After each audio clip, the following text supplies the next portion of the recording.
kasih.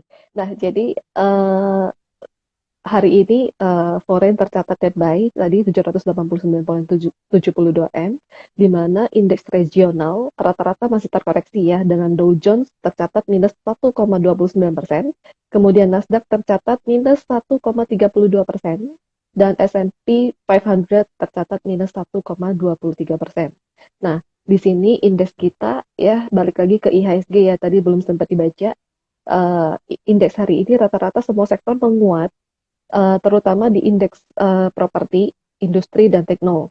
Indeks properti sendiri menguat 1,76%, IDX industri menguat 0,98%, kemudian IDX tekno menguat 0,75%. Nah, di sini semua sektor hampir rata-rata menguat, hanya IDX Trans yang terkoreksi minus 0,67%. Nah, itu summary untuk beberapa market hari ini ya. Jadi ini saya kembalikan layar dan waktu, silakan Pak Adi untuk updatean valuasi Ya, sahamnya. Silakan Pak. ya, terima kasih Fuli ya. Thank you. Market continue ya, berlanjut terus ya setelah di atas 7.000, terus berlanjut menguat. Ya, kalau saya memandang nih asingnya juga masih masuk gitu ya. Terus yang terus melihat bahwa ekonomi Indonesia sih sebenarnya masih strong gitu ya. Uh, Kelihatan dari apa ya, perbankan ini masih terus menguat gitu ya. Mm-mm. Jadi sebagai jantungnya perekonomian, bank ini kelihatannya masih terus mendorong penguatan IHSG gitu ya. Hari ini ada BRI, Bank Mandiri, BNI gitu ya, BCA juga, walaupun kita rekomendasinya sell. Jadi sebenarnya banking-banking di Indonesia itu sebenarnya udah terlihat di nggak terlalu sensitif dari kenaikan suku bunga gitu ya. Kenaikan suku bunga The Fed maupun nanti BI pun kalau mau naikin suku bunga monggo gitu ya, nggak terlalu pengaruh terhadap kreditnya mereka. Karena apa? Mereka punya current industri kita tuh sejak 5 tahun terakhir itu punya current account per saving account itu atau dana murah terhadap dana total dana yang di apa yang disalurkan ke masyarakat itu besar, itu di atas 50% dalam 5 tahun terakhir. Jadi dana murah ini ya akhirnya kalau mungkin mau naikin suku bunga pun mereka nggak ngaruh gitu ya. Dia itu orang orang naruh di bank itu tidak karena untuk naruh di deposito, tapi lebih taruh ke tabungan untuk unsurnya lebih ke arah transaksi. Jadi mereka nggak terlalu pengaruh. BI mau naikin 1%, 2% ya silakan. Depositnya naik gitu ya. Orang sekarang itu banyak kan taruh di tabungan gitu ya. Kalau tabungan tuh nggak terlalu banyak naik gitu ya, terlalu banyak naik, dan akhirnya ya nggak terlalu pengaruh ke kredit juga. Jadi so far sih mereka bisa maintain margin, net interest marginnya juga kelihatan masih akan bisa terjaga walaupun ada sentimen kenaikan suku bunga. Memang saat ini kan memang orang udah ngelihat ini inflasi akan naik ya, akan naik karena udah minyak goreng naik. Sebentar lagi ini udah ada kajian Pertamax ini mau dinaikkan. Tak tahu kapan, mungkin habis Lebaran saya nggak tahu. Tapi konsumsi Pertamax itu sekarang udah 20% terhadap total konsumsi BBM secara nasional. Jadi udah lumayan besar gitu ya. Dan memang apa selisihnya dengan harga di Shell atau di AKR tuh lumayan jauh gitu ya. Jadi ya mau nggak mau ya yang subsidi ini kan Pertamina gitu loh. Pertamina subsidi baru dibayar pemerintah itu bisa setahun kemudian. Jadi ada mismatch cash flow di Pertamina. Jadi ya kasihan juga Pertamina, cash flow-nya akan berantakan. Nah, tentunya harus dicabut nih pelan-pelan subsidi minyaknya gitu ya, terutama di Pertamax sama Pertalite. Tapi kalau mungkin awalnya di Pertamax dulu kali ya, karena dia lebih arahnya kan ke middle, ke atas ya, middle lah ya. Kalau Pertalite itu kan memang angkot aja sekarang pakai Pertalite kali ya. Jadi udah nggak ada premium lagi kan, udah dihapus gitu ya. Nah, jadi arahnya memang inflasi sudah jelas akan naik, tinggal kapan BI mau naikin suku bunga itu belum jelas sampai sekarang. Tapi ya, Mm-mm. kalau lihat dari suku bunga pasar obligasi sudah mulai kenaikan gitu sekitar 0,5% sejak awal tahun gitu ya. Jadi rata-rata sudah mulai kenaikan, jadi sudah tercermin di situ gitu ya bahwa suku bunga memang trennya sedang naik, tapi perbankan kita tuh masih solid gitu ya intinya. Terus yang lain-lain sih memang uh, apa analis kita juga udah mulai analis kita. Iya, Pak Adi. Halo? Sepertinya, ya halo Pak. Ya, Tadi sempat terputus. Gimana Pak Adi? ya, jadi Lan- untuk valuasi Hmm, perbankan kita juga walau kita ada yang masih selektif gitu ya, kita masih dari analis kita itu Rahmi dia bilang dia masih akan suka di Bank Mandiri, di BNI dan Bank BJBR. Itu saham unggulannya dia karena dia juga masih bisa punya ruang untuk pertumbuhan di kreditnya lebih baik gitu ya untuk sektor perbankannya. Nah, kalau yang lain-lain sih memang mungkin ada pola-pola switch juga. Properti memang sudah legat, kemungkinan juga ada potensi juga kenaikan ya, karena kan ini sekarang yang real itu kan hanya sebagian besar saham yang top 10 market caps lah ya. Nah, yang ya, second liner harusnya udah mulai naik lah ya menurut saya karena udah 7.000 dan kelihatannya juga akan apa ya tingginya harga komoditas ini juga akan mempengaruhi juga sektor-sektor lainnya seperti keramik, semen, apa properti juga ya orang kan akan belanja retail, orang akan menggunakan duitnya lagi banyak uang, apalagi ntar mau lebaran ya pasti nanti sektor retail apa itu ya, semua akan bergerak semua ya akan bergerak semua gitu jadi iya.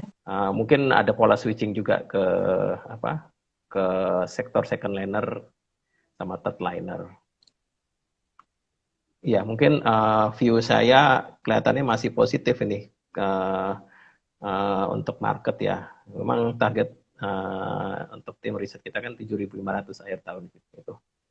Jadi kelihatannya masih akan Amin. positif. Iya, Amin Pak. iya. IHSG 7.500. Kalau Akhir bisa tahun lebih ya. tinggi lagi ya Pak. Ya, Amin. paling kan ya result kita ini April nih kan udah April nih biasanya first Q udah keluar. Jadi ini akhir Mm-mm, Maret udah full year udah harus keluar semua. Semua mm-mm. emiten harus melakukan laporan keuangan Maret nanti akhir April first Q kuartal 1 ya laba bersih kuartal 1 harus diumumkan. Jadi ya ini momentum juga earning season juga udah mulai kelihatan gitu ya. Mm-mm. Jadi dari first Q nanti laporan keuangannya Pak. Jadi dari sektor manakah yang valuasinya mungkin masih termasuk murah untuk investor entering the market Properti gitu lah, Pak? tapi Properti ya. properti itu masih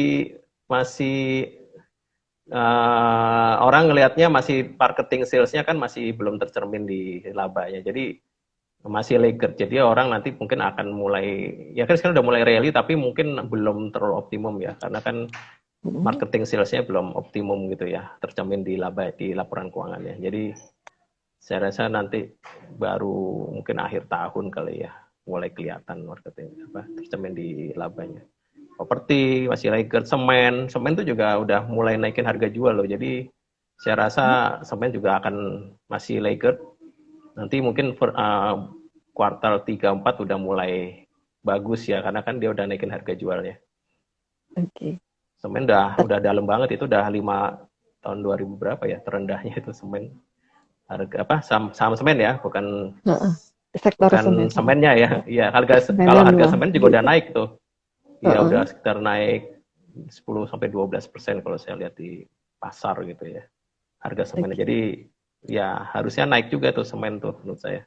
Konstruksi nanti yang nggak tahu IKN segala itu mungkin akan menjadi meramaikan untuk sektor konstruksi. Tadi pagi juga Mas kita juga mengumumkan kontrak barunya itu 750 miliar ya. Itu naik 100% dibandingkan tahun lalu kontrak baru dan Mm-mm. sudah mengungguli kondisi kontrak sebelum pandemik 2019 sekitar 600 miliar. Jadi kelihatannya udah mulai pemulihan tuh kontrak-kontrak baru ini juga udah mulai banyak. Tinggal exercise-nya itu di luar dari IKN ya. Itu dari IKN aja kontrak baru di Waskita aja udah naik 100%. Jadi kelihatannya udah ada arah-arah pemulihan juga di sektor konstruksi. Oke, jadi yang masih direkomendasi valuasinya yang masih murah, properti, infrastruktur, dengan persemenan ya Pak ya.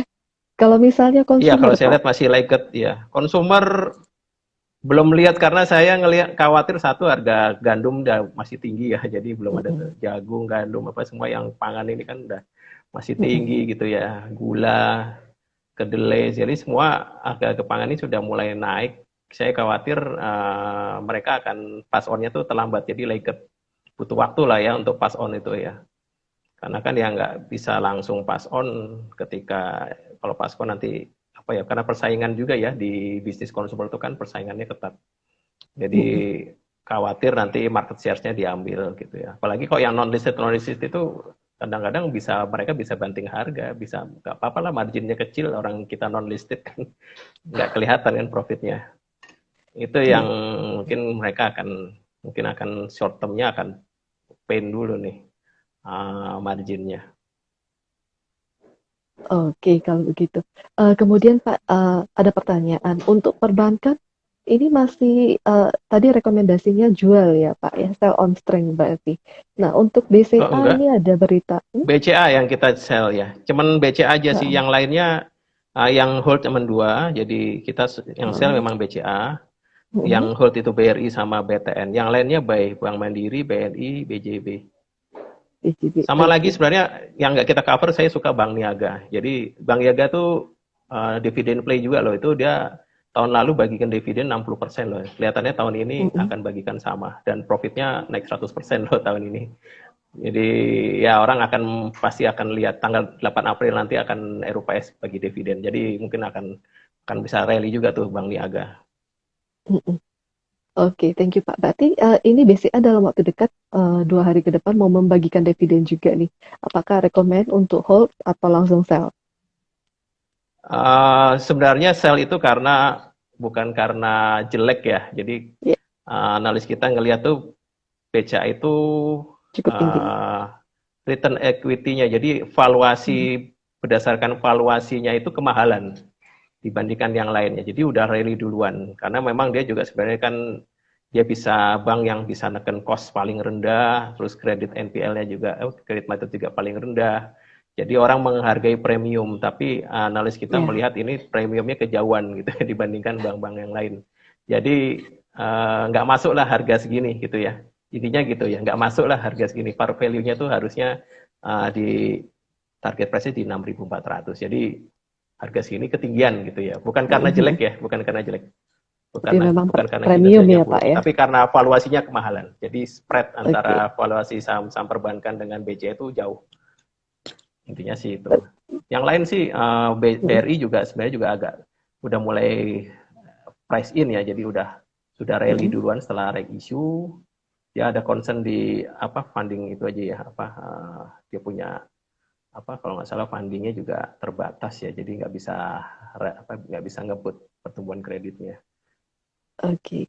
Kalau nggak salah BCA ini selalu all time high ya Pak. Apalagi dividennya Iya. termasuk premium juga itu Oh, kalau nggak juga sih, semakin eh, tinggi harganya nanti jadi yieldnya kan kecil. oke. Ya, jadi yieldnya juga sebenarnya BCA itu kecil lah sebenarnya, menurut saya ya, karena Yieldnya. dia Mm. iya yieldnya kan harganya semakin naik, dividennya ya nggak naiknya nggak banyak gitu. Jadinya kecil jadi yieldnya.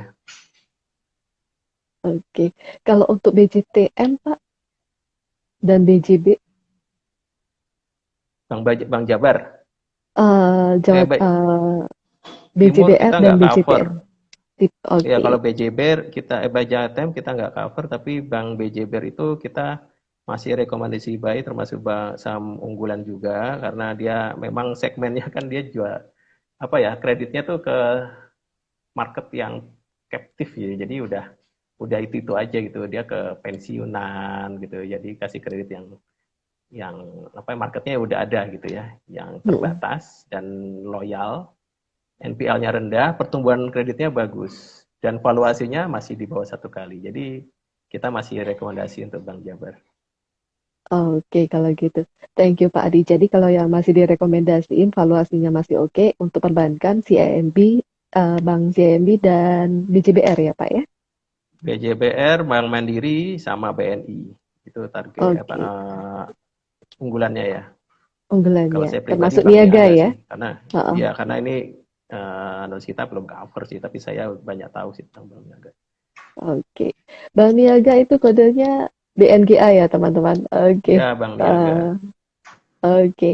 Terus kemudian Pak Adi, ini belum ada pertanyaan, saya lempar dulu kepada partisipan ya, netizen. Untuk teman-teman dari netizen yang sudah bergabung, mau memberikan pertanyaan kepada Pak Adi, silakan diketik di kolom komen.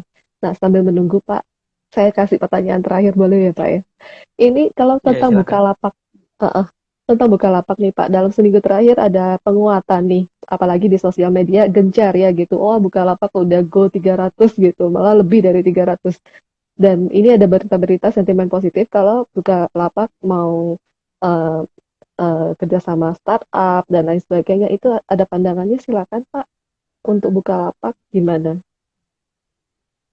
Ya, walaupun kerja sama startup, tapi saya belum bisa mengcover kerugiannya sih. Seberapa besar sih perusahaan startup profitnya gitu kan. Mm-mm. Ruginya aja triliunan. Startup apakah besar profitnya? Bisa berasa triliunan gitu. Saya nggak yakin. Jadi masih rugi. Ya, mereka Oke. akan cari-cari gitu ya. Dia kan katanya kerjasama dengan apa kalau nggak salah beli sahamnya bank apa ya, bank BBHI apa sih lupa ya. BBHI kalau nggak BBHI. salah ya, ya. Iya, Ya, benar. dia beli sahamnya juga. Jadi dia mau cari partner-partner supaya dia bisa ada revenue lah dari yang nggak hanya dari bisnis bakar uangnya itu, gitu ya kan. Tapi ternyata ya nggak tahu kalau bank BBHI itu gimana profitnya. Apakah masih rugi juga? Saya juga nggak tahu. Karena kan juga Oke. ya itu bank-bank yang digital juga, jadi mereka digital ya bakar uang juga, sama-sama bakar uang. Saya rasa sih nggak terlalu, ya mungkin juga sentimen Gojek apa ya GoTo-nya kan mau IPO mungkin jadi naik Mm-mm. pelan-pelan, mungkin itu ya. Mm-mm. Tapi memang selisih price to sales-nya itu jauh gitu ya. Kan kalau GoTo kalau nggak salah 80 kali price to sales, sekarang Mm-mm. Buka itu berapa ya? Sekitar udah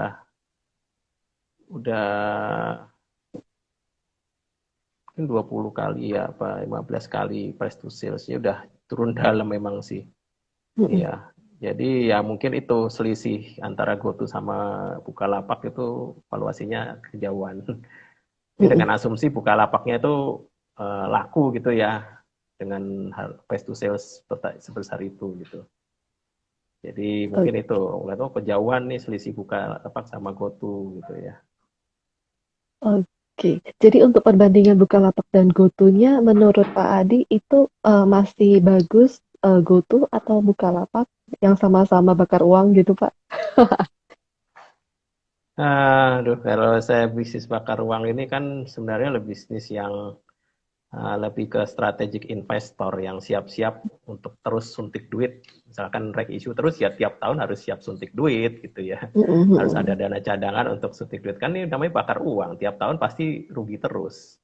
Jadi nggak ada jaminan dia akan untung gitu. Jadi yang di kalau untuk retail sih saya nggak terlalu ini ya rekomend mungkin lebih main cepet aja maksudnya kalau IPO setelah IPO jual cepet jual saya nggak Oke. terlalu ya untuk simpen ini karena ini kan masih bisnis bakar uang. Mm-mm. Oke Iya, deh kalau cuman gitu. ya kalau cerita di mana-mana memang GoTo kan bagus, memang dia transaksi terbaik di Tokopedia-nya, terus juga di Mm-mm. apa trade hailing-nya juga jadi apa Mengimbangi ya ya orang di ngeliatnya dari itu yang paling Tokopedia-nya, Pak. ya dari Mm-mm. bisnis digitalnya itu kan dia paling bagus gitu ya dibandingkan Shopee ataukah Bukalapak gitu ya. Jadi memang wajar dihargai premium. Tapi ya rugi juga perusahaannya masih bakar uang. Oke, ini ada pertanyaan yang masuk, Pak, dari Bapak Setiap Mr. Setiaji. Jadi kalau saham teknologi MCAS, DMMX, MTDL, Yellow gimana Pak prospeknya untuk saham-saham teknologi, sektor teknologi ya? Teknologi ya ini kan memang trennya lagi turun ya dalam 6 bulan terakhir karena memang juga apa ya seiring dengan kenaikan suku tapering suku bunga itu juga di luar tuh juga saham teknologi udah melorot ya istilahnya udah melorot gitu kayak si limited apa gitu ya itu juga tinggal sepertiganya gitu ya. Jadi mungkin karena apa ya, karena tren suku bunga naik, orang ngelihatnya cari orang yang memang jelas gitu profitnya, yang lebih tahan terhadap yang sudah ada, yang lebih potensi pemulihannya, fundamentalnya itu ada gitu ya, profitnya jelas gitu ya. Kalau yang dulu-dulu kan angan-angan aja, jadi orang ngelihat bunga murah ya mungkin ada spekulasi masuk goreng-goreng saham-saham digital dan segalanya, karena suku bunga lagi rendah-rendahnya, uang masuk ke situ kan. Sekarang ya dengan suku bunga naik, tapering segala ya, orang akhirnya back to fundamental. Jadi saya sih lihat sih teknologi akan ketinggalan sih menurut saya. Sekarang orang back to fundamental lagi, karena masih rugi-rugi terus. Ya nggak tahu kalau DMMX tuh kalau nggak salah udah make profit sih. Dia udah make profit tapi sahamnya udah rally-nya kenceng banget sih. Oke, jadi kalau misalnya untuk rentang waktu yang jangka pendek masih belum ya Pak ya, tapi kalau Iya, kedepannya kita belum sektoralnya tahu agak kurang, perubahannya iya seperti apa. sudah ketinggian. Jadi sektor itu udah waktu krisis tuh sektornya emang paling rally duluan gitu ya. Karena orang gambling-gambling sana di teknologi, angan-angan, oh bagus nanti digital apa dengan COVID, jadi semua transaksi pakai digital apa semua kan udah expectation-nya udah terlalu jauh lah ya berpikirannya. Oke deh. Akhirnya kan naiknya kenceng-kenceng gitu kan. Tapi setelah akhirnya realisasinya ya masih rugi-rugi juga kan. Jadi ya orang akhirnya sekarang dengan suku bunga naik ya orang sekarang back to fundamental. Cari yang memang fundamentalnya ada gitu ya. Oke, thank you Pak Adi. Jadi ini sudah tidak ada pertanyaan lagi dari saya maupun dari para partisipan. Jadi Pak Adi ada closing statement sebelum kita tutup, silakan. Ya kalau saya sih menganjurkan yang kalau udah yang sudah ini mendingan moving aja sih switching ke saham yang second liner yang memang fundamentalnya ada sih. Indeks sekarang sudah 7.000 gitu ya. Jadi kalau yang memang fundamentalnya ada yakin ya tetap bisa disimpan, dan mungkin kalau yang udah merasa tinggi gitu ya mungkin bisa switch ke yang offsetnya masih besar gitu ya. Yang Oke. seperti tadi saya sebutkan sektor-sektornya. Mantap. Thank you Pak Adi. Nah, bagi teman-teman Iya, yang baru bergabung bisa dibuka lagi di IGTV setelah sesi ini berakhir. Oke. Thank you Pak Adi untuk iya, insight-nya hari ini yang sudah gantiin Pak Satriawan hari ini ya. Oke, thank you Pak Adi. Sampai iya. ketemu di maksi berikutnya Pak. Sehat selalu, Selamat salam siang. jam.